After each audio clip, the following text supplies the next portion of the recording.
Iowa was the education state, whether we were the teacher factory for the nation's public schools, or whether we were the state that set certain academic standards like the Iowa Test of Basic Skills or the ACT. America and even many parts of the world look to us to set educational standards. We even have a schoolhouse on the back of our quarter. Today, unfortunately, education in Iowa has declined precipitously. When you look at our urban centers, we find high dropout rates, low graduation rates. We're teaching to the test, so we actually find that less than 20% of our graduates in the state are not prepared for college. For years, I had sounded the clarion alarm, and then we actually had Jason Glass, the former education chief of the state under Governor Branstad, on November 1st, 2011, join in sounding the alarm. He literally issued a call for action. Now, unfortunately, the Branstad administration and the legislature, the Senate controlled by Democrats, were more interested in maintaining propaganda around Iowa education than listening to our education chief. He since has taken a job as a superintendent in Colorado, and we continue to be naive. It's not just, unfortunately, our governor and legislators, however, that are ignoring the facts as presented by themselves. Media.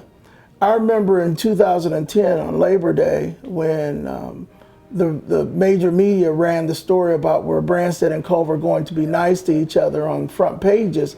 Meanwhile, that same weekend, the Culver administration had released a report saying that every urban high school district, every urban school district in our 10 largest cities was failing.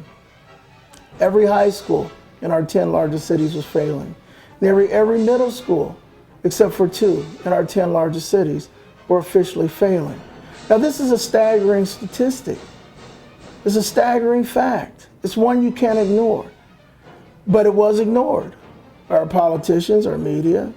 And so it's critical for Iowans to understand. Now, there are some bright spots, but as long as we remain under the thumb of No Child Left Behind and now the Common Core and the federalization of our education system and the focus being on how they can profiteer from the system instead of educate students, we will continue to see education in Iowa deteriorate.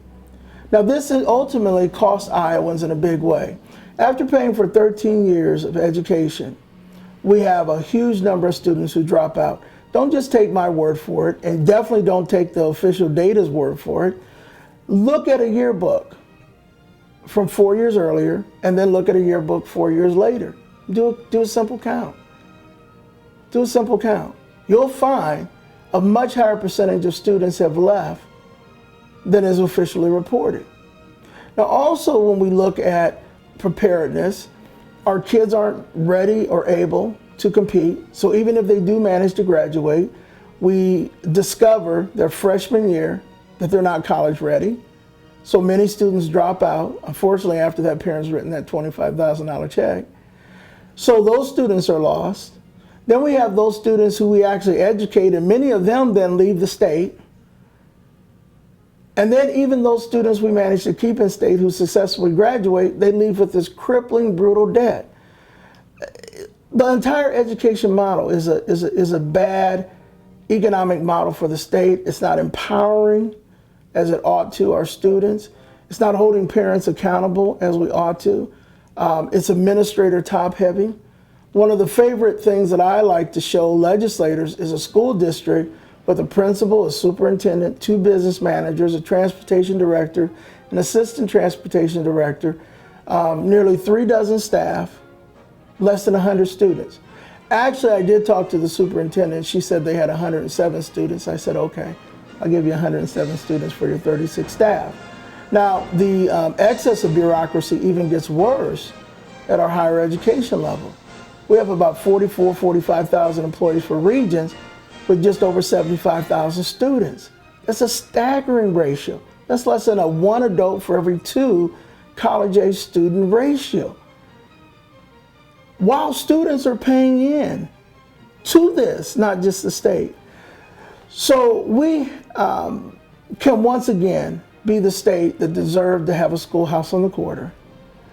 We go into that in detail in many places within our education plan. And we encourage people to look at other videos or to read what we're going to publish so they understand how we can truly fix education in Iowa and make it world-class once again. Not just world-class, Todd, the best on the planet again.